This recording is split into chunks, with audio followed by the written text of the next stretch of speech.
No. Hey, good morning, everybody. I'm Ron with Propelio. Today we got Bryce McKinley in the studio. We're going to be talking about something we've never talked about here in the studio before, which is pretty cool. Because I think 99.99999% of investors are very familiar with the, go to the house, take the buy call, go to the house, run the numbers, look at that, get your blah blah blah blah blah, get the contract, make money, and you're like, no, I don't do any of that. No. Right? None of that. So what is it that you do? So I'm a wholesale developer, and between myself and my team, we have perfected a system to where I haven't walked a property in 3 years, Ryan. 3 years. So. Can you believe that? Like, I'm full-time Propelio, and I still walked a property like 2 days ago. Where the dog landmines are everywhere. Yeah. So you haven't looked at Corey would say the cat piss house. Well, yeah. So you just like it's doing business in your living room or your office, home office, or wherever, and you haven't walked a property in 3 years. And I'm sure anybody watching is they're probably on one hand scratching and confused, on the other hand like jealous beyond all jealousy. So what is that? I mean, is it just, are you doing it over the phone? Is it via email? Is it through Skype? Yeah, What's that process? Yeah, that's a good question. I mean, simplest way to break it down, marketing goes out. Right. A lead comes in, and through a series of VAs, they're screened based upon how hot they are and what their level of urgency is. And then they're either live transferred directly to my cell phone or one of our acquisition staff cell phone. We take it right there, we set up an appointment. So there's one touch basically right there. Set up an appointment for an inspection. We've worked with inspectors all over the Metroplex here. Most recently, about 6 to 9 months ago, we hired on some guys to do it direct. They do our inspections, and within an hour of that inspection, they email it back to us. Got 2 or 3 VAs that are running numbers. They run the numbers, crunch the numbers, and say, here's your good, better, and best price. Mm-hmm. And then a second call is made back to them. Hey, this is what and it's obviously a little bit more sales oriented and, right, and motivation driven, right? That second call goes out, and we agree on numbers, and while they're on the phone, I'm typing it up. I type it up, send it via DocuSign, and I'm contracting right now. I think my numbers are 1 out of 11 leads. Mm-hmm. Which is insane. Yeah. Because typically, like 11 leads, like you would include in those 11 leads, like half of those are the F you, why are you marketing me, why are you calling me, I'm not selling my house. Because it's any kind of feedback is considered a lead. I mean, at least in my world. Yeah, so these are leads assigned. So that's not necessarily the lead volume. Mm-hmm. These are leads assigned. So leads assigned to me, I'm contacting or contracting 1 out of 11. Right.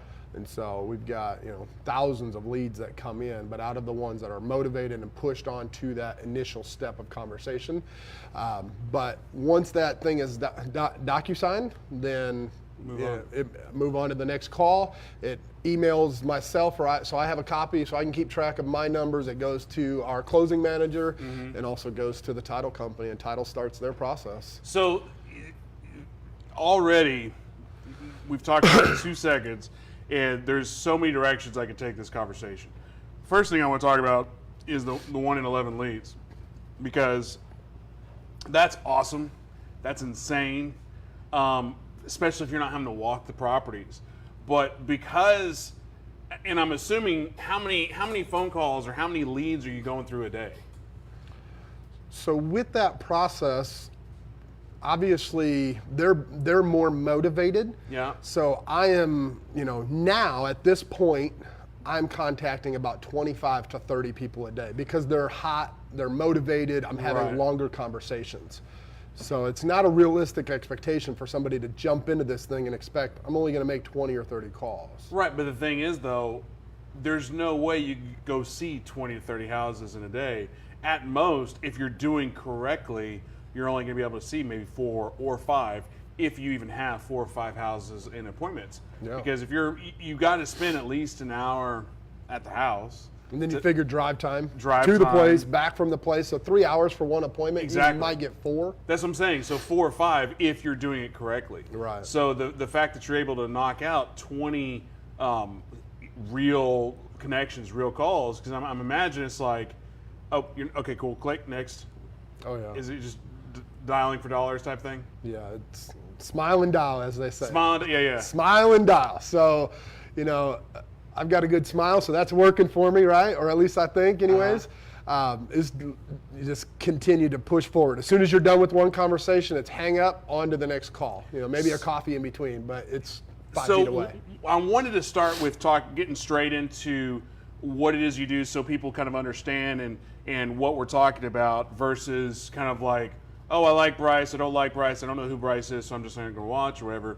So we are talking about buying houses without even going to the house, without even looking at the house, or at least getting under contract. Yeah. But let's go back to your salesmanship, because anytime I hear the name Bryce McKinley, I also, it's like Bryce McKinley, pause, best salesman of all time. Appreciate that. In anything that he does. So let's get into that for a second, just so people understand that, like you said, just because you get on a phone doesn't mean you're going to be buying 1 in 11. Right. So let's talk about your sales history. Yeah, so, man, I was 16, 17 years old, and I've got an uncle that's in the car business, and he asked me if I needed a job. I wasn't the most upstanding citizen, and he was trying to give me a shot at life, I guess, if you want to call it that. And I was detailing cars, and by month 2, month 3, I see these, nice dressed guys driving nice cars. I want to know what they're doing different. And so I asked him, I'm like, hey, can I sell a car? And teach me how to do that. And 3 months later, I was on the sales floor. And so I got into selling cars. So here I am, 17, 18 years old. I don't really know the exact timeline, but I started selling cars around that 17, 18 years old. And within about 6 to 9 months, I was breaking national averages. So to this day, the national average for a car salesman is about 14 to 15 cars a month. You're doing good if you're hitting 20 to 25 cars. Mm-hmm. By month 9, I was doing 30 or 40 cars a month, and then by my second year, I had an average about 60 cars. It is at 18, 19 years old. 18, 19 years old. I'm pushing out 60 to 65 cars a month. I mean, is that immediately, because car salesmen have a negative connotation? Is that being unethical? Is that being shady? Is that saying, oh, of course you'll get the spinning rims? I mean, what are you doing differently than 99 everybody else in the car business to be able to have those numbers, especially at 18, 19 years old? Yeah, no, that's a great question, Ryan. I had a gentleman, his name was Bill Bowden. He was an amazing salesperson. He had the energy of a 12-year-old, and he's like 70 years old. And I'll never forget, he pulled me aside. He goes, you're going to kill it. I had this natural ability. I mean, heck, at 8 years old, I got fired from my paper route, and I convinced the lady to put the paper route in my dad's name while I worked it until I turned 10. Mm-hmm. So it's something natural. I don't know all the time what happens in my head and how to communicate with these guys. Right. But he told me, and this is what really clicked for me, and it gives me goosebumps, not just because I'm chilly. He told me, you can sell anything as long as you add value to people's time, money, and family. And so I found a way to do that. Can you say that one more time? Yeah. So you can sell anything as long as you add value to people's time, money, and family. See, and I just love that, and I love that you brought up the paper route, because I did that I didn't do the paper route. I sold subscriptions, and 2 side stories. One, I actually the most successful sale I ever got from a sales was the guy gave me $20 to leave his front yard. Like, he didn't want the newspaper. Just go away. Here's $20, and I was like 12. Here's 12. Just leave. Yeah. And the other one, and I still remember this lady today. Her name was Candy, and she was the most successful subscription-based newspaper salesperson ever. but that's because she lied to every single person. Oh, man. She was one of those salespersons like, yeah, we'll give you a free car with your subscription, or just Rim shots in the bathroom. yeah, everything, just like boom, boom, like oh yeah, we'll give you a year free, but she got all the subscriptions. So, I think I signed up for that lady. yeah, but her name was Candy. So if you're ever buying newspapers from a woman named Candy, Don't buy from Candy. yeah, she's lying. So because I know you've had your ups and downs. If you want to go into that, we can, or we can just go back to the what we're talking about with the real estate. It's up to you. But I did feel it strongly that, hey, when you got somebody who's got so much sales charisma, there's something to be said there. But it sounds like it's all natural. Like, are you able to teach that, or is something I can learn, or other people can learn? Sure. So, I mean, sales is not for everybody. I'll tell you that right now. This is not for everybody. And I even say that to my clients. And part of my pitch is, hey, I can't work with everybody. Tell me why I should work with you, or what are you expecting, out of this transaction? So that way I know if we're a good fit, or that way I know if it's going to be a win-win. So that way they're selling me. They're letting their guard down. Oh, okay. So let me tell you, they're going into what it is that I need or want. So now I know how to close them later. Right. I'm making mental notes all along the way. So, hey, Ryan, you told me this. And I told you I could do this. This solves that problem. And obviously not in those words, but I put it into a language that helps them understand.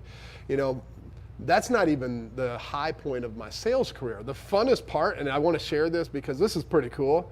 At 21, I got recruited out of my dealership because of the volume I was doing. And I had an opportunity to travel the world and teach 4 dealerships what I was doing. Oh, cool. They have a competition. It's called a walk-around competition. If y'all have ever been on a test drive, the sales guy pulls into an empty parking lot and they tell you all about the vehicle. It's basically a mock version of that. Okay. And there's about 400,000 to 500,000 applicants worldwide. They go through regionals and nationals, and then, regionals and local divisions, and they get up to Ford Corporate, and about 200-300 people compete on this 3-day event. Yeah. I won that twice and got second place twice. Huh. Yeah. So I didn't know what the hell I was doing. I didn't know specs. I don't know tow capacity or any of that. I'm not. Yeah. Yeah. So how the hell did Ford lose you? I mean, it seems like if you've won twice, second twice. And I don't know that if it's if you're an independent contractor or if you're Ford corporate at that point. Yeah. Like I just don't know the language, the verbiage. Like it seems like they would do back over, just never want to lose you ever. Yeah. Yeah, and that's a great question. So I did that up until about late 2007, and my wife at the time had lost a baby a year and a half prior. And we went through some depression. Got it. And she passed away in 2008, and I just couldn't do it anymore. I had a lot of baggage. And at the time, I not only had a contract with Ford, but Nissan had already also hired me. And I was traveling with both companies, independent, self-employed, and I just couldn't do it anymore. Yeah. I was exhausted, 100 hours a week, no life, and had family that needed me. I needed to reset, and so I went to the North Woods of Wisconsin. Yeah. And fished, drank way too much, got a couple DUIs, could never go back into the car business at that point, right? Yeah. And had a coming to Jesus moment, literally coming to Jesus moment. I met this girl, we had a baby, so if you follow me, you'll see my 7-year-old, the middle school millionaire, # middle school millionaire. The kid is a stud, and we can talk about his sales abilities. He's better than I am at 7 years old. He just raised $3,000 for the American Heart Association in like a week and a half. It's pretty amazing. Yeah. But man, I reset, and I had to raise this baby on my own because of differences that we had, and he saved my life. And so I realized at that point I wanted to do the consulting thing, but I didn't want to help Fortune 500, Fortune 100 companies. I wanted to help small businesses. I moved back to Texas, and this was 2011. I got a contract with ADT Tyco Corporation, and shortly thereafter they split. ADT and Tyco split. ADT hired me, and I grew their residential side. Any of you guys that buy homes, I'm sorry. If you get the telemarketer calls, you just purchased the house, that program is mine. So what they've done is they've got access to national MLS, and in less than a year and a half, we took it from one residential office to over 250 offices nationwide. So now within the first 10 days of a home closing, you're getting a call, because statistically a new homeowner pays what, 30, 40 grand to fix up their house, right? So is that kind of like the natural, like, okay, now I'm dabbling with MLS, and okay, well now let's just, instead of dealing with the service industry, let me just see about actually be on the investment side and buying houses. Like, how did you make that jump? Yeah, so I made that jump because the way I was prospecting for clients was that I would look for small companies looking for salespeople.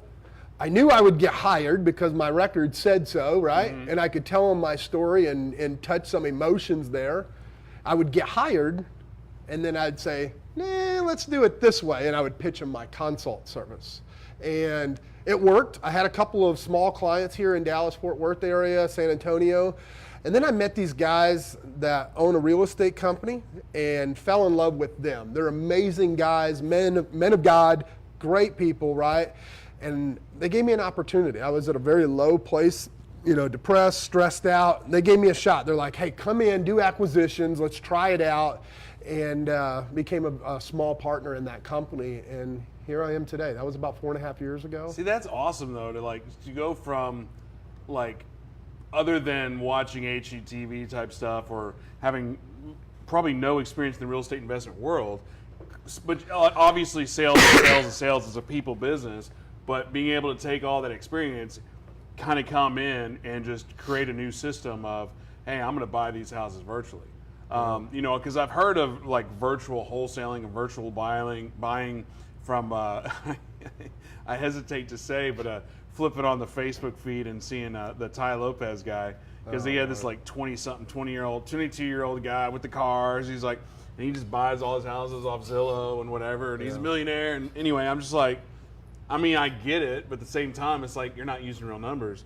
But it sounds like you're doing the same thing, except using actual numbers.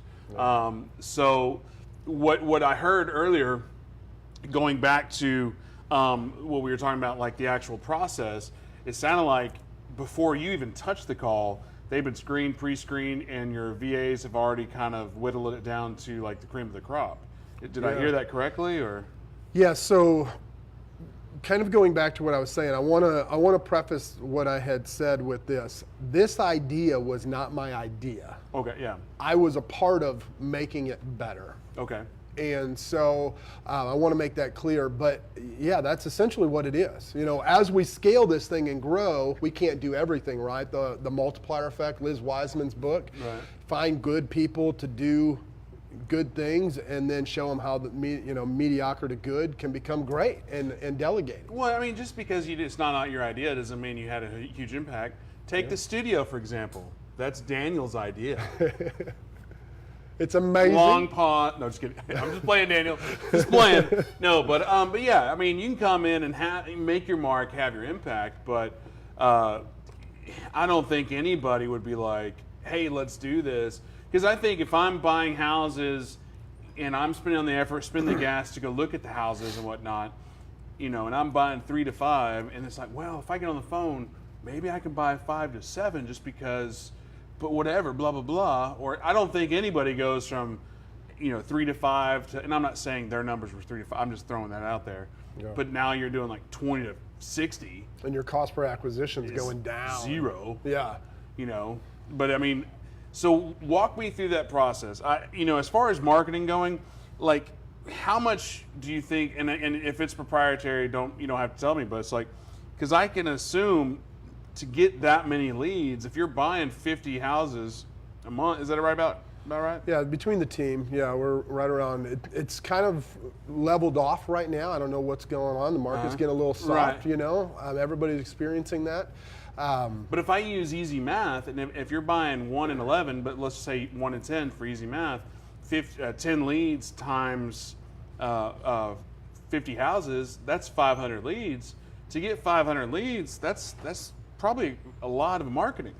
Yeah. Like, so how much are they spending? That's 500 leads that are actually being contacted that are hot and motivated. So it's probably So it's more like about 20,000. 15 to 20,000 coming in. Yeah, and then so do you know how much y'all are spending on ad buy?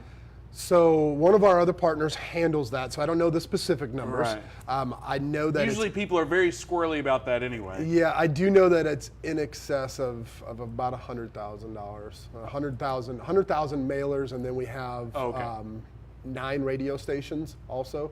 So I think our ad budget's right around, I want to say right around 50 grand, but don't quote me on that. Yeah. That sounds about right, because if you're doing I know 20,000 mailers probably cost you about 8 grand. Yeah. So yeah, 50 grand sounds about right. Yeah. So just to put that out there, so people are like, oh, I wonder what these doing, because people, they want, if you geek out on numbers, you want to know that. Yeah. But again, 50 houses is a lot. If you can get 3 to 5 on a smaller level, it's still massive. Yeah. You know.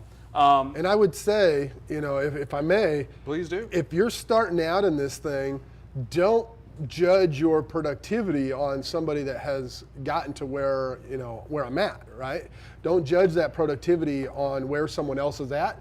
Get focused, laser focus in on what you want to accomplish. You know, if you've got $100 budget, laser focus. Daniel talked about it the other night. Yeah. You know, absentee, 40% equity, 50-year-old plus with code violations, and market those things, the crap out of those things, you know? Well, we always tell people about getting creative with marketing. Yeah. Like, y'all are doing ad buys, or radio buys. Y'all are doing the direct mail, which to be and this is on Facebook all the time, to be a real player in those, you have to have the big dollars. Like, it does work, obviously, but to have an impact, you got to throw some money out there. Yeah. But bandit signs are huge. Door knocking is huge. Like, there's individual players. Tang Nguyen is killing it in the door knocking. Love Tang. What's that? I said I love Tang. We finally got to meet. But so, you know, everybody has their different strategies. Yeah. Jawad was talking. His big strategy is just networking. Yeah. We had the guys from Arizona in the other day, and they're like, networking. It's all about networking. Yeah. So the lead comes in through y'all's giant network of marketing, and so systems, baby. Yeah, it's all about this. I geek out on this because I'm like, okay, let's do this. Let's take notes. So when a lead comes in, is it going to a voicemail? Is somebody taking information? Is that the VA step? Like, what's that process? Yeah, so it depends on what time of the day it is. Mm-hmm. And so, you know, between 9 a.m. and 6 p.m. Central Time, we've got VAs all over the country that are answering phones and transferring them live if they're hot and motivated. Mm-hmm. Right to my cell phone, right to our other guy's cell phone, right? So if your phone rings, you're like, I know this is a buy call. It says live answer transfer. I'm picking it up. And it's not like a typical, like, random, because I don't know if you've ever been a part of this thing. So if I send out those mailers, or if I have bandit signs, I get a phone call. I know it's a buy call, but I don't know if it's a screw you, take me off your list. I don't know if it's a hey, blah, blah, blah, blah. I don't know if it's an old lady who just tore your wants to sign chat. Down off the corner of my neighborhood. Or it could be a quality lead. Right. But it takes a lot of answers, and it takes a lot of time to get to that. So, but when you're answering it, you know this is a contract, or potentially a contract. Yeah, 1 in 11 of those calls, I'm contracting. So you pick up the phone, and then you have your screen set up to where their information flashes because they've already taken some, or is it you just take it as a cold call? Yeah, so that's a great question. So it comes in, and we use right now a combination of GlobiFlow and CallRail. It comes in, it captures as much information as possible, and the VA, while they're going through the script that we have written for them to find hot, motivated sellers, they're entering in their information into Propelio. Mm-hmm. As they're transferring that call, if it's a live transfer and it's hot and motivated, they're sending me a link over in the activity feed. And so when I answer, I know I'm going to talk to one of my assistants. They're saying, hey, this is Bob. He's got a 3-2 in Lancaster. I click the link, and boom, all the information pops up. Mm-hmm. It's ready to go. Hey, Bob, this is Bryce. How are you, man? I'm going right into it, you know. That is the process live. If it's not live, and they call before or after those hours, their VA's taking those calls, but they're getting as much information to see whether they're motivated or not, and then they're assigning them to myself or our acquisition team, saying, hey, miss this call him back, and trying to set an appointment for a conversation. So that initial call, it's not a voicemail. Somebody is answering no matter what. Answer live as much as possible. Got it. I'm going to write that down. Yes. Answer live as much as possible. Got it. So when it does come through, can you walk me through your sales? It's all about giving the content away. It's all about just giving those nuggets. Yeah. So you said, hey Bryce, or hey, this is Bryce. Hey Bob, hey, this is Bryce. I hear you have a house. Let's talk about it. Yeah. Like, are you going straight to it? We should do like a live call-in, like role play. Somebody calling in right now? No. Look, Wholesale 101 exactly. Prospecting site, We can do that. We'll set that up for next time. But anyway, yeah. Yeah, so, live call comes in. It's, like I talked about at the event the other night, warm with form, Hey Ryan, this is Bryce, and I hate role playing face to face, so I'm going to look down, hey Ryan, this is Bryce, I don't like your voice, click. I'm just kidding. I call him back. Hey, I think I rolled over the phone cord with my wheelchair. We got disconnected. I've said that before. Because then they feel bad because they hung up on Yeah. Well, you got to capture. If you're talking to somebody live, the first 4 to 6 seconds is crucial. Make an impact in the first 4 seconds, because if it's in person, it's about 9 to 10 seconds statistically. If you're on the phone talking to them live, 4 seconds. 4 seconds. You've got 4 seconds to make an impression. And so I get excited depending on how my VA said they were acting. If they're stern, hey Ryan, this is Bryce, how are you? Hey, this guy's really motivated. Hey Ryan, this is Bryce, how are you, man? So do you have like a short form code with your VAs? Like, is it like a 1 to 10 scale, or is it cold, hot, warm, excited, or is it just like a 1? Because it doesn't seem like you have that many. 2 second or less. Hey Bryce, this is Ryan, super motivated. I'm transferring him over. Click, click. Cool. Yeah. And then, but if in that first, how do you make an impact in 4 to 6 seconds if half that 4 to 6 seconds is, hey Ryan, or hey Bryce, this is Ryan? Is it just all tone? It's all tonality. Okay. Yeah, definitely tonality. And hopefully, I start out with a little bit more energy and excitement to set that tonality on the call. And then match. And then if they're down here, and then I'm mirroring and matching. And you can do that in person just as well as you can on the phone if you've done it long enough. And if you haven't, find somebody like myself and follow them and watch that. So once you've made it past 4 to 6 seconds, are you going straight to the details of the house, or is it more the niceties of how's your day today, or Yeah, so typically, and like I said, I'm going to suck this knowledge out. Yeah, no, that's good. This camera, it's not even going on. It's all about for me. Right. No, forget about these guys right now, so I can stay focused and give you as much as possible. Right. So, first 4 to 6 seconds, it's like, hey Ryan, this is Bryce. How are you, man? And you would say, good. I'm trying to sell a house.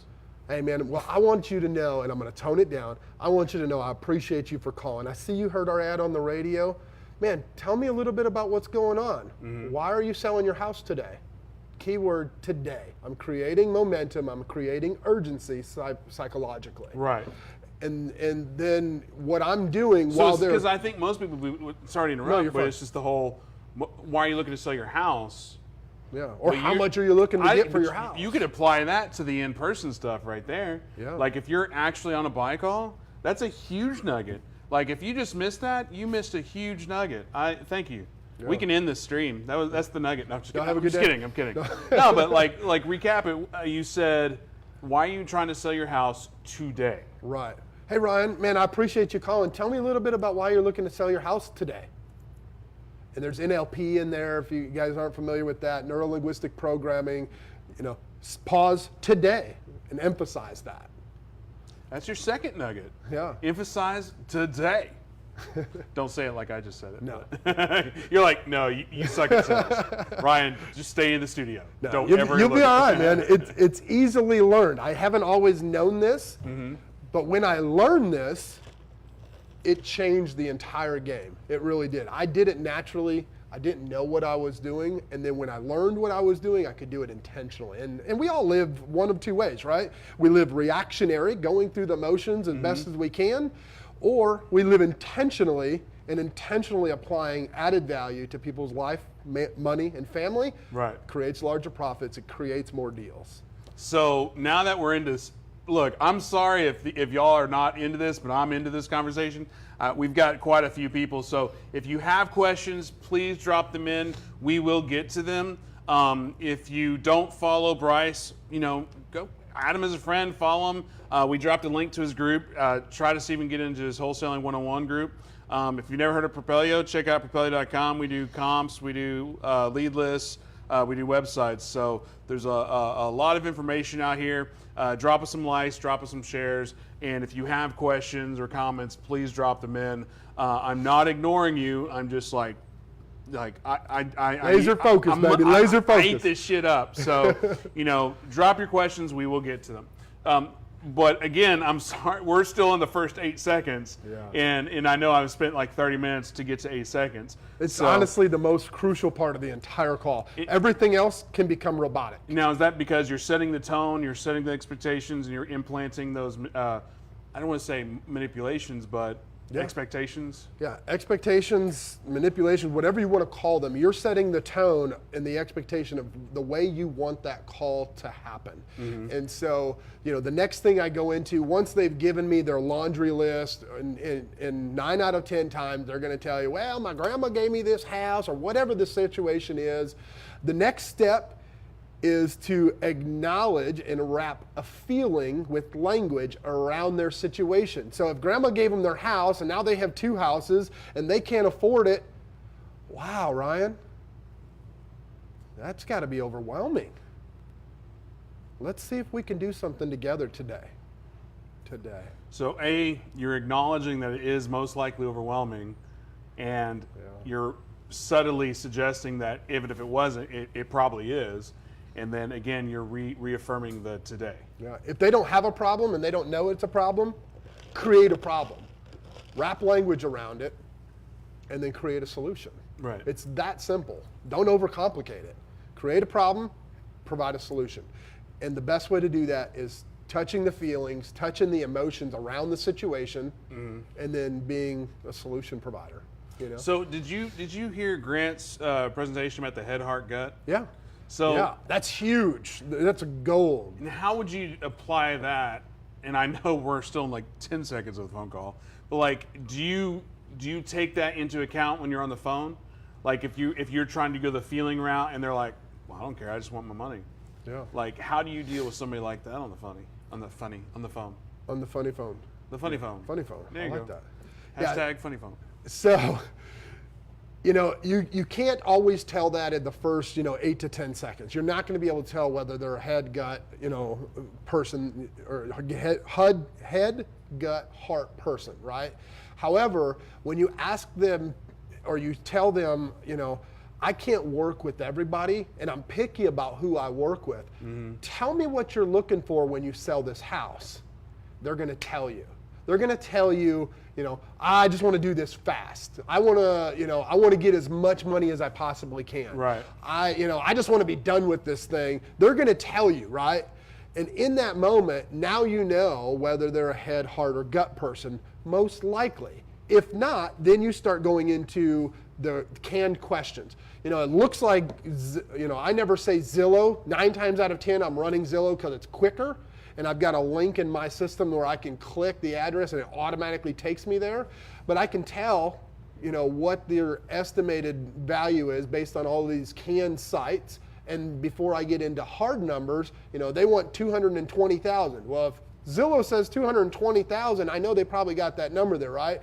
But the first thing I say is, hey, it looks like tax appraisal says that it's a 2-1. Is that correct? Mm-hmm. And so I'm getting them to start divulging more information. Well, no, grandma did an addition and it's a 3-2 and we got a garage. And so now I'm getting into the facts. Well, tell me about that. You said that you did a rehab on the kitchen. How long ago was that? Or how many years? I make it bigger. Well, it was about 10 years ago. Okay, so 10 years, acknowledge, repeat, and overcome, like we talked about conquer, arc. We talked about that the other night. Acknowledge, repeat, and conquer. Okay, so that was 10 years ago. Interesting. And then make a mental note. Hold on to that. That's a nugget for when you go to actually present numbers. So the whole time you're on the phone, are you taking notes? Oh, Or yeah. is it all mental? I'm a Post-it king. I've got 1,000 Post-its at any given one end of my day. And at the end of the day, I'm ripping them all up and throwing them in my trash. Right. I'm taking notes, and then as soon as I'm done, then I input them, and that Post-it note goes away. Now, what about the? And I know no sale is the same, but like a typical phone call, is that a 20-minute, an hour long? Because I know, like, one of the first rules. Well, I don't want to try to suggest I know anything about sales sitting next to you, but like, one of the rules of sales is, if you got the sale, stop talking. Stop. You don't need to keep overselling because all you're doing is potentially walking them out of the sale. So if you got a sale, you're like, cool, let me send the contract. Or do you still go through your script of everything that you want to get to? Yeah, so that's a great question. So one of the things that I highly, highly stress is knowing your numbers. Because if I'm dealing with, let's say, 150 ARV, and it needs 20 in repairs, and they want 30,000, I will send out an inspector later. I will say, that's great. I'm thinking I'm going to be right there around 20. I might be able to do 25, but I'd like to make you an offer now. And if I made an offer that met your expectations, would you do business with me today? And if they're saying yes, great. I'm getting the information, I'm typing it up, and then we'll set an inspection later. Absolutely. So do you like to have inspections before a contract or a contract before inspections?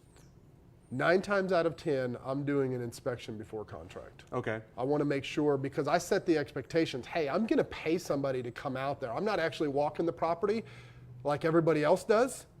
So now I've got some skin in the game. And you'd feel comfortable doing some business with somebody that has some skin in the game today, right? I'm setting that NLP. I'm setting that expectation. So now I'm sending out and doing an inspection prior to contract 9 out of 10 times. So yeah, because again, there's a lot of mystery of what you do. So it's like, man, he's not even looking at them, getting contracts without looking at them. So you got a hot lead, or even a simmer lead, or just it's a potential buy. You're like, you've got to. Are you only sending inspections when you have like a verbal commit? Is that what you're waiting on? Yes. So going through that initial conversation, that conversation looks like, here's, the bedroom, bath, square footage, here's the condition. I ask them a qualifying question. Hey, if I gave you cash today, what's the absolute lowest amount you take for the property? Most people are like, what do you want for the property? No, what's the absolute lowest amount? They're going to tell you a number, and I know it's probably 4 or 5 or 10 grand lower. But if they tell me this is their low price, and it's way lower than what I could give them, I'm going to contract it. Does that make sense? Does that answer your question? Yeah. And then, but if there is a wiggle room, and you're just like, okay, because the name of the game is buy low so you can actually have something to do with it later. Yeah. You get a verbal, you get okay, if I can meet your expectations, do we have a deal type situation? And then, okay, well, I need to send my inspector out there, but and you've already stated, I am paying for this inspection, so I do have skin in the game. Yeah. If those numbers, are you kind of like pitching, if those numbers come back, do we have a deal? Is that kind of the language? Yeah, absolutely. So I express to them, one of the things that most of my clients like about what we do is I go ahead and put some skin in the game. And what I'd like to do is pay for an inspector to come out, so that way it's a third party, unbiased, looking at your property. He'll send me back a report with pictures and a scale from 1 to 10, very similar to like a desktop appraisal. And then, within 12 to 24 hours, I'll give you a call back. But I only want to do that if you're serious about working with me at the ballpark figure that we agreed on. And I told you I was going to be at, hypothetically, 75 to 80,000. So if I come back at 75, do we have a deal? And if I can do 80, I will. But would we have a deal? Oh, yeah, send your guy out. If they say no, then I dig back in, dig deeper, and figure out what their objection is. Because your biggest thing is you're almost like pre-closing them. Yeah. You're getting that commit, you're getting that pre-close, but you obviously don't want to get a contract unless it's worth the paper it's on. Because we've all done those houses where it's like, man, this is great lead. On the phone, it's a rock star, and you go look at it and you're like, there's not even a house here. You know, there's no floor, there's no subs, there's nothing. What are they talking about? This is livable. There's not livable. You know, so like going back to the phone call itself, are you getting all that information out of them? Like what? Because one of my favorite things from, I think it's either Daniel or Grant. I'm 70% sure it's Daniel's, but he might have gotten it from Grant. Anyway, it's like if you had a $5,000 Home Depot card, what would you use it on? Yeah. You know, like, is there something like that you use to kind of get what's wrong with the house? Yeah, so that's actually a great way to ask the question. I do it a little differently, but that's not a bad way at all. I like that, actually. How do you do it? So, yes. So what I ask is, so I go through bed, bath, square footage. We talk about what they have done to the place. And then I say a quirky little phrase, you know, hey, Ryan, this is where I talk dirty to you. Is there anything wrong with the major stuff like the plumbing, roof, electrical, foundation, anything like that could need some work or attention to? And then they go through their laundry list. No, it's good, it's this. I ask them, you know, when was the last time they did that? And then I ask them, I'm curious, if I gave you $50,000 to do a rehab so you could get as much money as possible, what would you do differently to this house? I always say house, it's never a home. Why is that? Because it's your home, you've got emotional attachments to it. But if I make it a house, now it's just a structure and it's easier to get rid of. We need to have one of those bling, bling, like a starlight nugget thing. Travion, we need to work on that. Like when we have like a golden nugget and go bling, golden nugget. Like right over here? Yeah, like bling. Or not a light bulb, not a light bulb because it's not like, oh my God, but like a golden nugget. Yeah. That's huge. Again, because a lot of us at home, a house, it's a structure that people live in. But I think you're right, yeah. The emotional attachment people have towards a home versus a house. Look at it this way. You know, if you have a cleaning lady at your house, I don't recommend going over to theirs because most likely it's probably not as clean as your house when she's done with it. Why?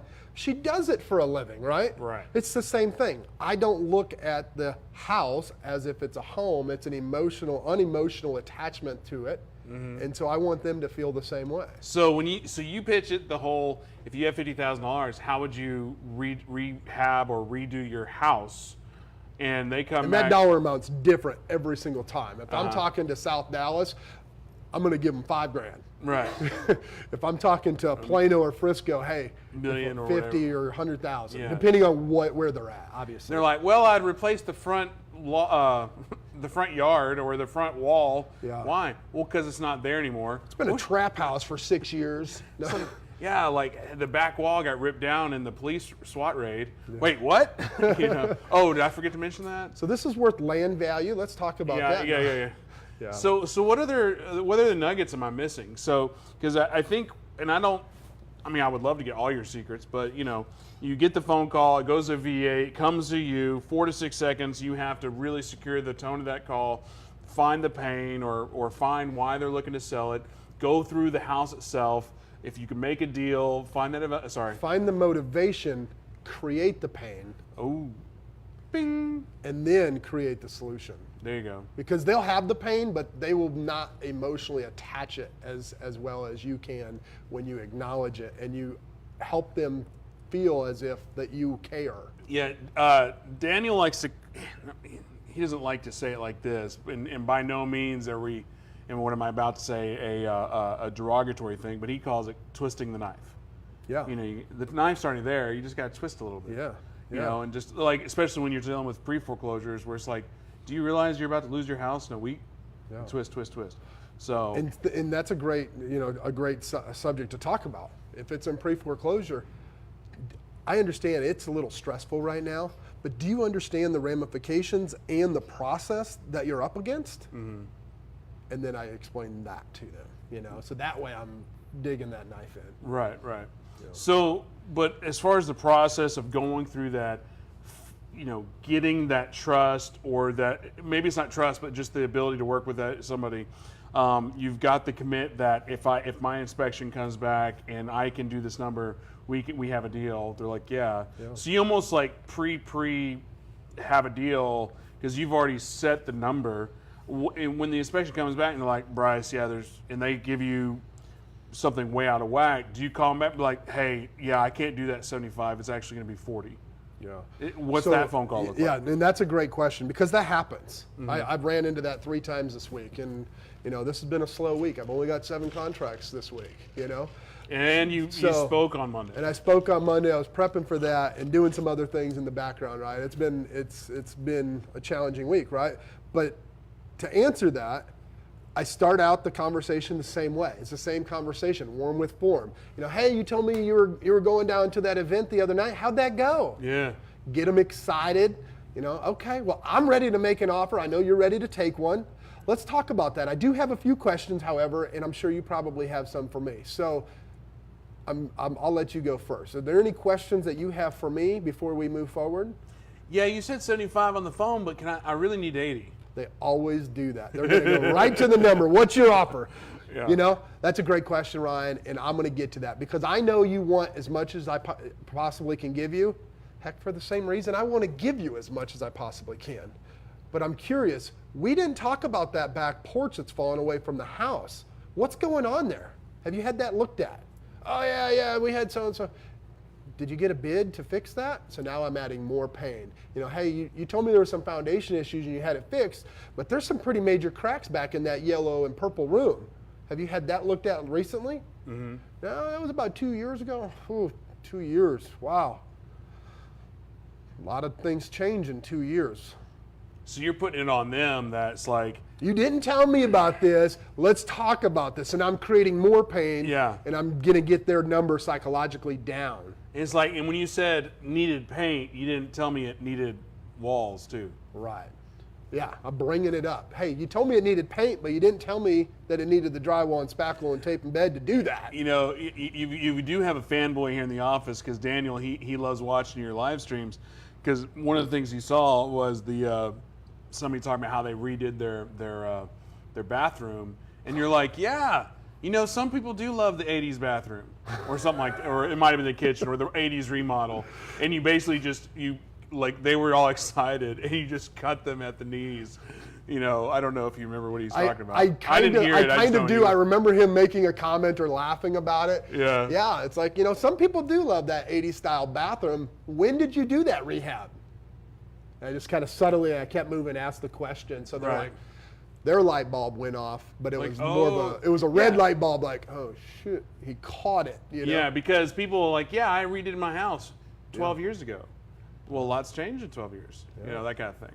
Yeah. So once you got the inspection, who's doing those numbers? Is it your responsibility? Is it somebody else on the team to go, yeah, this is a good buy, or is it all on you to go, okay, numbers work, inspection work. We can make good profit here. Let's ink this up. Sure. Like, what does that process look like? Sure. So inspector goes out, inspection comes in. It's emailed to myself and 2 or 3 of our ladies that are running numbers. There's one that's over it, but they all kind of collectively, if one has an issue with it, they all kind of collectively get together and say, yeah, this is ARV. These are the repairs. This is a good, better, and best priced. They send me a message. I look at their notes, I agree or disagree, and say, hey, what about this? You didn't know that this neighborhood's a little hotter, whatever. Or, well, that's great, let's run with it. Right. Depending on what that looks like. And I call the seller back. And then it's just, like you said, you go back to the original call, you set the tone and make that connection. And then is it just sell, rebuttal, what was it called? Rebuttal. Rebuttal. That's objection, rebuttal, and just go back and forth so you have an ink? So I do things a little differently. When I present my numbers, I go through the warm with form. I talk about their family, their occupation. Hey, I know you said that you were a truck driver. I'm curious, how long you been driving truck, Ryan? I go through that warm with form process every single time. So if you don't have a script, you don't have a process, stick to one. Get one, find one, stick to it. And so so I go back through that process. We talk about the numbers, but I don't leave it at that. So where most people close and say, my offer today is $75,000. what I do is say, I bring up the previous conversation so I can use that ammo against them. Hey Ryan, we talked about the bathroom a little bit. You and I agree it needs a little bit more work than what we were going to plan on doing. I told you I was going to be around 70 to 75,000. I'd like to make you an offer today. So my best offer is going to come in at 65,000. But the question that I have for you is, I noticed you had some tools in the house, or I noticed you had a lot to pack up. I'm curious, when we move forward, how much time do you need to make arrangements to get that stuff out? So they heard my number, and now they start talking about their time frame again. And they're pre-committing. They're committing before they even know it. Because again, that's kind of different than the typical sales, or at least the typical sales model that I've always heard, which is, I know you wanted 75, but my offer today is 65. Silence. Right. So your model is 65. I'm assuming that my offer is going to be accepted. Right. The old sales adage, assume the sale. Right. I assume that now that they understand that it needs more work than what we originally talked about, my offer is going to be lower. They're subconsciously knowing that. You're like, well, obviously you're still going to sell to me. Yeah. It's not my fault that I had to offer lower, that kind of thing. Yeah. But then you're going straight to the, what kind of time frame? Yeah, that's cool. I noticed you had a kid. Is she still in school? Do you think you want to wait till the end of school getting out here in 2-3 weeks? Or do you think you'll be able to pack it all up this weekend? What do you think? And then I get quiet. Because the first thing that's going to come out is not, well, I want more money than that. It's going to be like, well, I need to get this, or I need to get that, this much time frame. So you still do the first one to talk is the loser mindset, but you do it after you put something else. Commitment. I get them to commit to something else. Okay. Yeah. And the offer number is just. And there's some very high-tech psychological name or word for what that is. I don't remember. I just know that it works. Right. It's proven. Get them to commit to something else. They're pre-committing to your number. Well, there's your other nugget. Travion. There it is, golden nugget. Golden nugget. Wait, Boom. no sparkles. I'm just kidding. You're like, I just made this on the fly. Golden nugget right there. But yeah, so throw the offer out there, but get them to commit to something different. Yeah. That's huge. So then you do your DocuSign, get the contract, whatever the terms may be. Yeah, and when they give me that 2 to 3 week, I want to give them a more buffer. I don't need your business, I want it mentality. So here's what I'll do, Ryan. You tell me 2 to 3 weeks. I'd rather be safe than sorry. Let's go ahead and put it out on or before this 4-week date, whatever that date is that I pick, right? You want to close by June 1st. I'll tell you what, we can always close sooner, but let's go ahead and be safe and let's close June 15th. You got an extra 2 weeks. If you get out sooner, we can always close sooner. But if not, no big deal. Guess what? That gives me more time to send it out to you guys and find buyers. Right.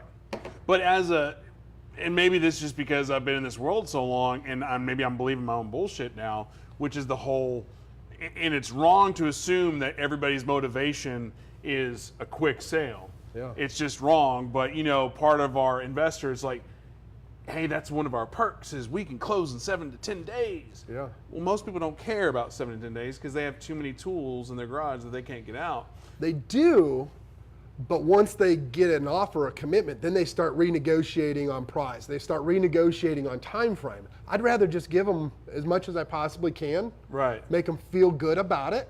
It's a win-win, and then give them as much time so, you're they don't like, feel rushed. Look, I'll tell you what. If you want to close in 7 to 10 days, we will. But I'm going to make this contract out for 4 to 6 weeks to give you as much time as you need. Yeah. When you're ready, let me know, and we'll get title ready to go. And at that point, they're negotiating with title on their close date, and title's like, well, it's closing on this date. And they're like, oh, okay. They're already under contract. And by the time it closes, you forgot about the contract altogether. I forget about the contract within about 10 minutes of DocuSign because then it's off on the back end somewhere. Somebody, the support team. Yeah. They're like, well, where's Bryce? Well, he doesn't exist to you anymore. Yeah. So what's then? You got the contract. Are y'all strictly wholesaling that out, or y'all keeping any of them, and how big is your support team to actually push it through? Because I think that's one of the big things people don't realize is getting a contract is huge. Pretty much every step of this process is huge. From the marketing. But what do you do with it? What do you do with it? Yeah. The sales side of it. But even if I find, Daniel wants to buy this house from me, well, what about title? Is title ready? Is the title company ready? Is the sellers ready? Are the 'Cause buyers ready? all of them, all you of know, them. all that juggling. Yeah. So that's a great question. So contract comes in, we're good to go. It's going out blind copied to all of these other people. So you ask On your team. On my team, right. And so it goes to our closing managers, it goes to our marketing managers that's putting it out for buyers and packaging that deal, and then it also goes to, you know, us partners, so we put it in our files, right? And then each one of them has their own step or process to manage that. One starts, you know, they call and make an introduction call within 48 hours, you know, hey, this is so-and-so, I work with Bryce, I'll be closing this deal with you. If you need any questions, they kind of passing the baton, as I like to call it, and I preface that once we sign, you know, hey, Ryan, this will probably be the last time we actually have to talk. You can always call me, but my assistant so-and-so is going to call you and introduce herself. And if you have any questions moving forward, it's probably going to pertain to when we close and when you get your money. I want you to call her because she's going to have a better understanding of what that looks like, okay? Right. Now they're like, oh, and they feel that it's a bigger operation than what it is, you know, or it is, right? So what have I missed? Before we get into the question, so that's real quick, again, if you have questions, drop them in there. If you're liking what Bryce is talking about, give him some love, give him some likes, give him some heart-shaped buttons, give some shares, drop some comments, give us questions. That lifeblood of this, everything we do here at Propelio is the conversational aspect and the give and take. So if you have questions, drop them below. Before we start reading, though, what did I miss?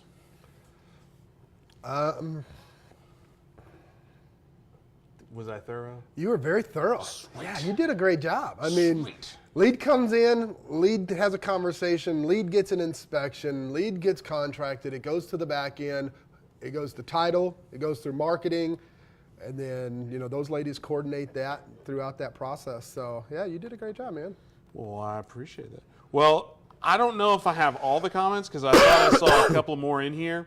But I'm just going to go to the very bottom. Daniel Turner was talking about assuming the close or sale. Yes, huge. Chantel was like, can you add me to the group, please, as the posted link won't let me copy, nor is it clickable. I just put it in the comments for everybody. It's in the comments for everybody. Antonio, I'm liking this guy's info. Absolutely. Laura, Nugget. Yep, Nugget. Nuggets. Everybody's talking about the whiplash. Nuggets. What's that? Trenton says, knowledge whiplash. I'm not there yet. So I could take proceeds and finish other. Ooh, that's another good one. You know, I like that. So I can take, yeah. What's the question? It wasn't a question. William was talking about, so I can take proceeds and finish other rehabs. I don't know what he's referring to, but maybe another sales aspect of when you're dealing with somebody. Now, you know, you mentioned outs earlier. With, you know, everybody talks about they want to do this business. I would suggest that everybody find a focus. My focus is wholesaling, but we look at these outs. When I get, you know, a 250 ARV contract for 30,000, I'm holding it. We're going to put it to our portfolio, do the rehab ourselves, or flip it, or hotel it, depending on what those numbers look like. You know. Oh, sorry. No, go ahead.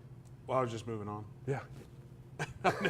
I didn't mean to do that. My bad. I'm the asshole. It's all good. Miranda actually had a great point, is because on the agent side, she always refers to it as a home because as an agent, as a realtor, you're on that emotional front. I would challenge that. Really, Miranda, I would challenge that, and that is one of the frustrations. You know, there's wholesalers are looked at.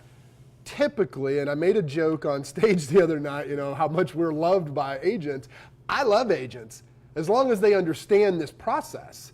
And my challenge to Miranda would be that if you're saying that and doing that to get the listing, you're just like every other agent. You're over-promising and under-delivering. However, if you can add value to their time, money, and their family, and it's a realistic expectation, you'll get that listing every time. Or you can let them know that you've got a cash buyer and we go the other route. You can go any way. Yeah, and I'll add to that, and not towards Miranda, because this has nothing to do with Miranda, but I was on because you got to love Facebook.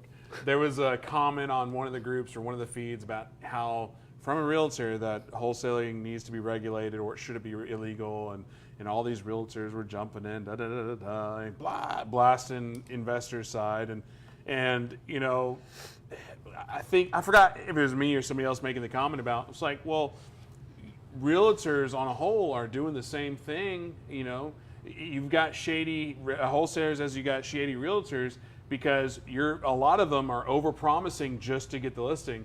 Yeah. And this one woman's like, I don't know anybody that does that. I was like, really? Please, really?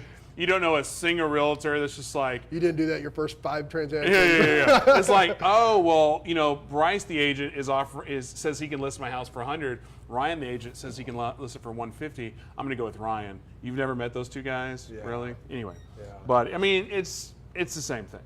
But I like that. Add value, To the quality, time, family, Yeah. quality. Quality, time and quality. No, time, family, and money. If you can add value to time, family, and money, your odds of getting that deal and increasing the profits are larger. Go ahead. So Tammy had a good question. She said, "What changes about your approach, if anything, if they are not highly motivated?" I don't want to work with them. Period. I believe in the value of self. If you don't believe in yourself and that you are worth something, find a different business. I'll jump on a question. And I'd say this before you say that. If you are in the group or haven't joined, watch that group, because one of the first things that I say after we talk about the good, the bad, the ugly, right before we talk about that, and I know that I'm dealing with the 3-2-2 or whatever, you know, hey Ryan, one of the first things I say is, you know, hey Ryan, I can't work with everybody, and I'm picky about who I work with. Tell me what you expect when you sell this house today. Bing. So I value my time. If they want to go off in left field down a rabbit hole and talk about, you know, baby mama drama and all this, you know, hey, if everybody came to the table and we're in agreement, are you interested in selling the house today, or do you need some time to get everybody on the same page? If they tell me they got to talk to their uncle who's in prison and so-and-so's got the power of attorney, good luck. I don't want to talk to you. You don't have time. I don't have time for that. So going back, and I'll add to that question though, like, are your VAs trained to the point where, like, if they know who they need to give to you and they know who they just need to get the information that somebody on your team could call at a later date when they're bored? Yeah. So I train them. I've got a laser-focused script that they use that's, you know, hey, we're a real estate investment company. Thanks for calling. You know, tell us a little bit about your house. What's the address of the property you want to sell today? Mm-hmm. Okay, great. And, you know, I don't even remember what it is because I don't use that anymore. But, you know, they laser focus in. It's 4 or 5 bullet points. And if they're hot, they're motivated, or it's a great number, and they probe 3 or 4 times for their ballpark figure tentatively. So even though I ask, I already have it because they've already given it to my VA. And I'll tell you what's cool about that is most of the time, the ballpark they give me after I break them down and the ballpark they give the VA are about 10,000 apart. Lower? Lower. Now, like, again, though, the leads that are not passed on to you, is that, like, just put in a queue that say we're light on calls today? Okay, I'll make a call. Yeah. I'll call back if I get time. So the VAs that we have right now, I believe we're at 4, maybe 5 right now. I know there's one of them are training. He's doing really well. So if you're watching, you know who you are. Yeah, so if it's not hot and motivated, depending on that scale from 1 to 10, it'll go in as a scheduled follow-up into myself or one of our acquisition teams database, or it'll stay with the VAs and they'll continue to call them, and I have a follow-up process. I call it the triple ripple, 3 days, 3 weeks, 3 months, every 3 months, and so they go through that process, and then every 3 months, you know, just a quick touch. So it's the VAs that are doing the follow-up, like that are on the unmotivated. Yeah, and the ones that I do, you know, I'm having right now, I think I looked at it this morning, I think I've got 8 scheduled follow-ups. You know, the ones that I do, I only do them on Tuesdays and Thursdays. I'm going to have this down to a science, right? Tuesdays and Thursdays is my follow-up day, and when I have those follow-ups, they are hot conversations. Their business partner, their wife, or their family weren't in on that conversation, but they're ready to move forward as soon as everybody is, and then I put them to my very next follow-up day, and then I go into that triple ripple that I mentioned. So one thing I didn't ask you earlier, like, how many overall calls are you having with these people? Is it one call, one contract, or is it one call, then a follow-up, then a contract, or is it vary? Yeah, so I think it was Dancito was talking about yesterday or this morning. He posted something about how the average is 7 or 8 contacts, I think it was, or touches. Touches, yeah. And my touches from lead coming in to lead contracted and close is about 3 to 4, depending on the situation. I think I remember, but typically when we're talking about touches, we're talking about the overall marketing, like a radio ad, a flyer, a this or that. But Okay, and maybe I misunderstand No, what yeah, you're yeah. saying. I mean, if that's the case, it's 3. you said 3, but that's Yeah. huge.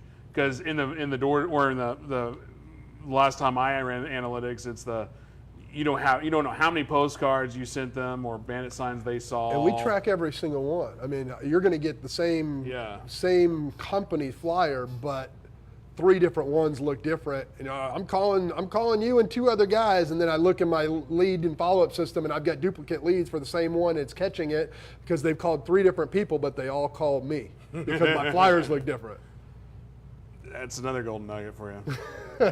I don't know if anybody caught that, but basically you're sending out 3 different mailers, A minimum of 3 that are basically the same all look information, but is the same company or different companies too? So Because I don't know if that is another nugget that you could do.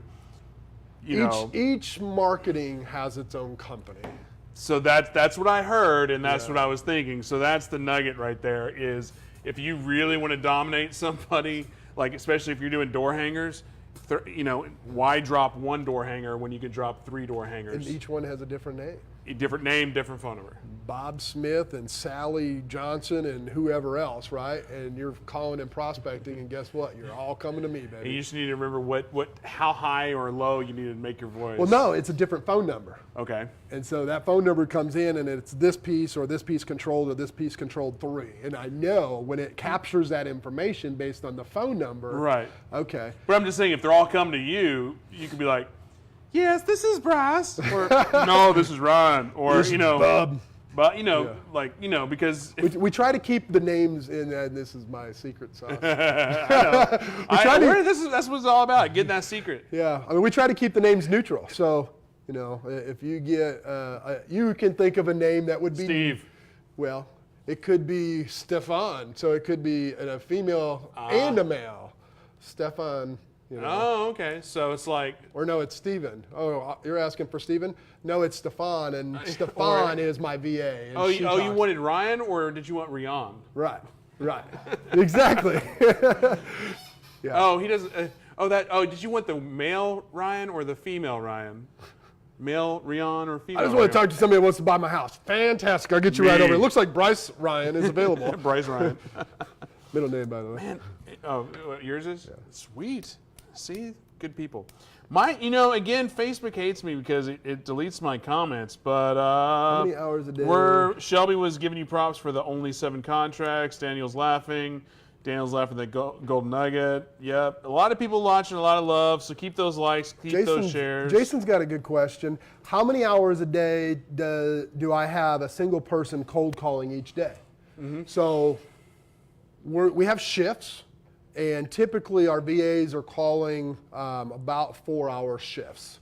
And when you say cold calling, are they cold calling leads that have already come in and they're doing follow-up calls, or is it a true cold call? So some of it's true cold call. So like the overflow that we didn't catch and they left a voicemail because it was after hours, or But those are return calls. Correct. Right. Yeah, and we've never talked to them. We consider that a cold call. Got it. We've never talked to them. So to answer your question, Jason, it's typically about a 4-hour shift, and then myself, if you look into the group, I only call 2 hours a day. I legitimately work in my business, which I implore anybody, get out of your business as soon as possible. Work on your business and not in it. Mm-hmm. But I generally work about 2 to 2.5 hours a day. Between 2 and 4, that's when I'm calling. So when you're, because this is a question I did have, I'm glad Jason brought this up about the cold calling. Do you have a system where it's like, okay, here's a lead list that I got from Propelio. Skip trace it. Yeah, that was a subtle plug. Yeah. That, and then you skip trace it, and then now you have phone numbers. Are you ever doing legit cold calling? Or, boy, does it go back to what you said before? It's like, I don't want to talk to them unless it's warm. So 9 out of 10 times I don't have to. When lead volume gets low, I will go in, and they're still captured. You know, when they come and they call in, those leads are still captured. You know, so it's still an internal. But I am not any longer doing any external cold calling. Because lead volume is at a place where you don't have to. Right. Got it. All right. Amazing tie-down negotiations. Love the content. Thanks, Daniel. Are we having a like-love war, or am I the only one playing Miranda? Shelby, I have no clue what you're talking about. Daniel wins. Daniel's playing. Again, I have no idea what y'all are talking about. Must be the whole emoji things. Daniel, not competitive. Wow. Why do all of Bryce's accents sound like me? No angry face, golden nugget. I know why, Jason. It's because we're REG. I don't know what that Real means. estate gangsters. That's my okay face. Is there any questions, or is it just love? I'll take love. When will the next Houston Propelio meetup be? Well, Christina, I'm working on dates now. It's just hard finding venues, and a lot of people are like, well, just go to this place. Well, the thing about what we try to do with our venues on the events is we want a place that we can, A, have a stage, B, have enough area for vendors to network, C, bring in our own alcohol so we can do an open bar, because if I were to do like a concert venue and do an open bar, it'd be like 20 to 30 grand.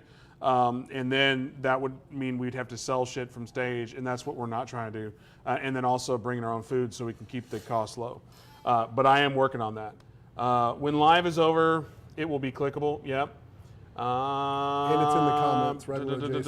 It's the only sell side. Oh, she's talking about on the sell side. Talking about the Miranda, about the home versus the house. Oh, okay, on the retail side? On the retail side. She was talking about retail. Okay. So You still disagree with that? The home versus house as a realtor on the retail side? I think it depends. If you're a listing agent, I would say house. That way you can take their emotions away from them. If you're a buyer's agent, right, you're talking home all day. And that's what she's talking about. Yes. So if that clarifies that, I hope that works. Yeah. So buyer's agent, it's a home. Listing agent, it's a house. Yay, we're friends again. You already answered that. Good stuff. Hate to skin out. Catch you later, sweet. Rocking buttons winning. A lot of love. There's so much confusion on the last part. Girl, Ryan? Yeah. What? It's just, we're talking about the multiple phone calls coming in and being the the names. You know, like, yes, this is Ryan. Good problems to have. Good problems to have. Having a lot of calls is good. Who was that list from? I'm not sure what he's talking about. Randy. I don't know. There's tons of lists. You were saying earlier, marketing efforts, y'all are doing direct mail campaigns, you're doing radio ad campaigns. As far as the direct mail, do you have a play in that other than sending 100,000 mailers a month? Like, are y'all sending it to pre-foreclosures? Are you sending it to tax leads? Are you talking equity, or is just everybody? So we have narrowed down within those specifics, you know, certain ones. So absentee owners in this zip code, we're hitting all of them.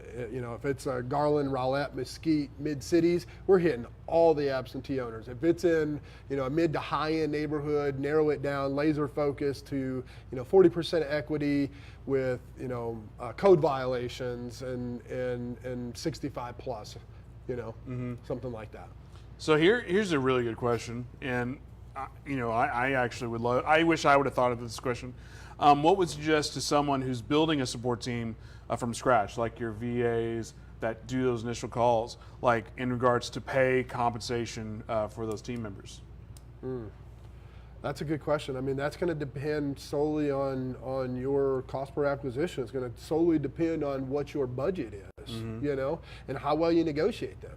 I mean, but right now, $2-3 an hour part-time, you can get VAs for $2 an hour. And then are you paying them on the win as well? Like, so that's one of the things that I'm working on right now. You know, we had a virtual assistant company, and what I would like to work on moving forward is let's do a minimum like, you would have for a waiter or waitress or a bartender, and have them do an upsell process so it keeps them motivated. If I get a contract from this one that you push over, so that way they're not pushing over wood, right? Let's put them at, $2 an hour, but if I get 5 contracts, 20 contracts, 50 contracts, incentivize them with bonuses. Right. So that way they can be independent and they're not necessarily working, and then your cost is $2. Did we already talk about what time of day is the best time to do those cold callings? I don't know if we asked that. We didn't. What time of day would be the best time to do a cold call? I would say, personally, there's no wrong time. There's no wrong time to pick up the phone and take action. Now, statistically, that's just the difference between me and statistics. I just do it. I'm a doer, right? I just take action. So, but statistically, I do my calls between 2 p.m. and 5 p.m. Central. That's when I do my personal calls. I have better luck talking to people. If I'm calling you at 9, 10 o'clock in the morning, guess what? I'm probably not going to get you if you're at work. But if you work second or third shift, I'm not going to get you either because you're sleeping. Yeah. On that, I was like, I was about 2 sentences into a text I was going to send Scott Carson out of Houston last night. And then I looked at I was like, shit, it's 11 o'clock. I can't send him a text at 11 o'clock. Yeah. So I erased it. But I was just clueless because I didn't realize it was 11, just working.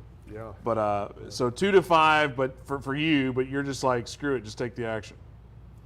What and how does he pay his callers? Cash, but no. I'm assuming he's talking about the actual sellers, but I mean that's on the close. That's like any transaction. Yeah. But if he's talking about the VAs, I mean it's just if it's the else. VAs, they're currently their employees. If it's our sellers, and I mean title company handles that.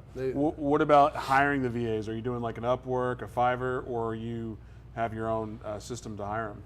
Yeah, so currently our director of operations, her and her assistant, they go through that process, between first we reach out to our network and we just put out an ad. If you're on our buyers list, you just got an email the other day, we're looking for another acquisition guy, right? Mm-hmm. And so, first we go to our network and then we go out a little further from there and Craigslist, we've got a very, thorough process where we screen them, we, test them, disc assessments, mm-hmm. things like that.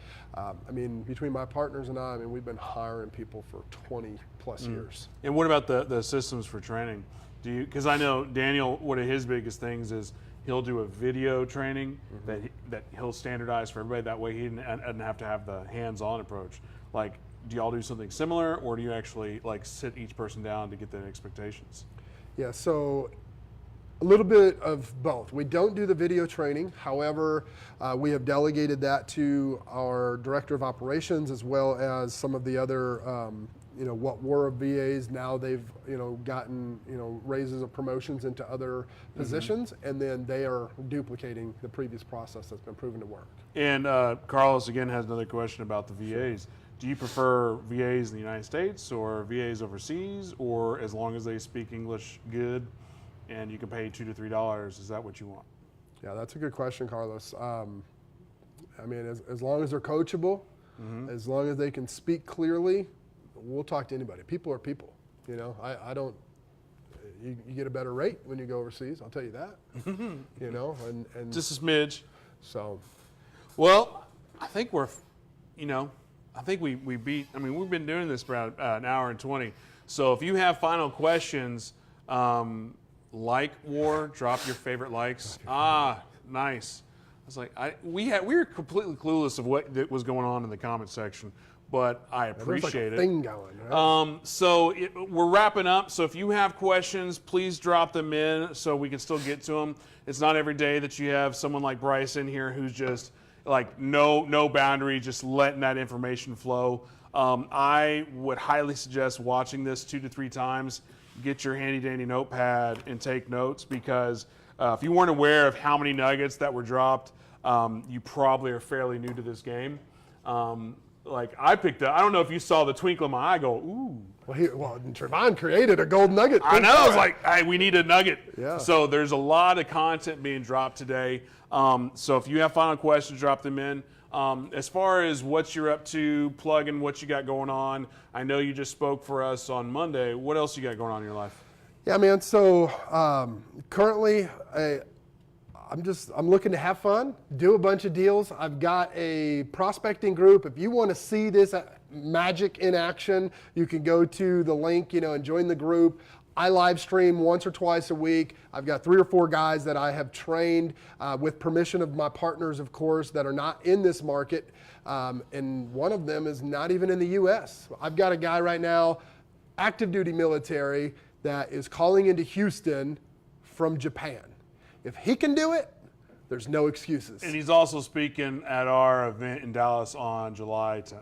Super excited. Dylan He was pretty excited about that. Yeah. He was like, oh my God. I was like, cool. Yeah. That's what we want to see. Yeah, and so the other thing, if I may, if y'all want to get in our buyers list, dfwwholesalehouses.com, put your email in there. We'd love to sell you some houses. If you want to see this process, of the sales psychology behind it, wholesale RE 101, prospecting, objections, and rebuttals. I'll tell you, you post an ad or a property, you're going to get out. All it is content. All we want to do is role play, handle objections, and create better, more qualified, and more ethical sales processes in this business. And what was to get on the buyers list, what was that one more time? Yeah, dfwwholesalehouses.com. All right. Or you can check out our personal company at myhomesold.com. And then, We'll get that dropped in the comment section, and then also we'll get that dropped in the description here once we're done with the video. It looks like we do have a couple more things. Sure. A lot of thanks, a lot of love. There's just a constant stream of hearts, which is great. What marketing strategy do you use? I have a feeling that's Jinwoo, by the way. So Jinwoo, thank you for the love. He does that a lot. I like love. What marketing strategies do you use to build all your buyers lists? Well, that was one of them. Just asking. Do all of you use Facebook ads for marketing? As far as building your buyers lists, what do you suggest on that, or do you play in that much, the buyers list side? I don't personally handle that. However, from the leads coming in, between radio and direct mail, you're going to get that. My business partner is a broker, so we've got access to all the agents, in the state of Texas, things like that. I have a pretty good answer for you. Who was asking that? It keeps on moving. Daniel, this is what I would suggest doing for you. You could either do it yourself if you've got a minute, or hire a VA to do this. The old age of emails being so secretive is gone. Like 5 years ago, 3 years ago, it was like, how big is your buyers list? How big is your list? That was a thing. Like people were like, man, I've got a 5,000, I got a 50,000. It's like, the reality is, to get a buyer's list is super easy. All you have to do is go to Facebook, go to one of these groups, and be like, hey, who wants to be on buyer's list? And you'll see a bunch of emails. Not only that, you don't have to post anything. Just start scrolling down the feed. You'll see email after email after email. And I would suggest, right along there, join every investment group that you can. And one of the things that I've taught, I spoke on this on Monday night, know your numbers. Yeah. If you know your numbers and you put out a property, the buyers will come. Right. If you know your numbers and you have 3 buyers, you will always sell your stuff. If you have 10,000 buyers but your numbers suck, you'll never sell a house. Exactly. But just from the soul answering that question of how do you build a list, in this day and age with Facebook and the internet, it is so easy because there's so many people just willing to give you their email. Hell, I'll be on your buyers list. Houses at Belmont EP. Boom. Boom. But the thing is though, it's that easy. Like, just go with Facebook, go to a group, and just start scrolling, and just literally just start taking everybody's email. Jason's brain is melting. Good. That's the whole thing. Boom. Ban hammer. I don't know what that means, Shelby. But anyways, I think we've kind of we've did a good show. I think we had a lot of content. Again, lastly, if you liked what you saw, like it, share it, love it, like war, whatever that means. Somebody will tell me later. thank you so much for watching it. If you don't currently use Propelio, or if you never have a clue what Propelio really is, because people think Propelio is just a TV show or whatever where this is. And we use Propelio too. What? What? But so Propelio is your access to off-market leads. We do pre-foreclosure leads. We have probate leads, but that you also have access to MLS comps, and then also we have investor websites. So all for like $89 a month, which is super cheap if you try to source all that together. So if you've never tried Propelio, please go to propelio.com, give it a whirl. As far as events, our next event here in DFW is going to be on June 12th. We will be going to Austin and San Antonio and Houston soon. I'm just still in the process of picking a venue and picking those dates. Anyway, thank you so much for hanging out with us today. Bryce, thanks for so much coming in. Parting thoughts, last word, any more golden nuggets? Man, if I could, I'd just like to say, you know, I give everything away, and I give it all to God first, and I put Him first in my life, Christ Jesus. I'd like to give a shout out to my group, Sharpen Group. It's a men's group. We meet every Saturday morning, and we talk about real estate, we talk about business, and we talk about, you know, our God and Savior. So shout out to Dylan and Chris and Cedric and Willie and Tyrell and DeAndre and Mike Frazier. You know, I feel like I'm missing somebody here, but all of you guys with Sharpen, I love you guys, and so that's what it's about, man. Give it all away. And what's your son again? Cranston. Millionaire. Middle school millionaire. Middle school millionaire. Well, anyway, thanks for coming in. Thanks for being so open about what you've got to go away, or giving away, I should say, because that's what it's all about. Thanks for tuning in, and we'll see you next time. Thanks, everybody. Appreciate you.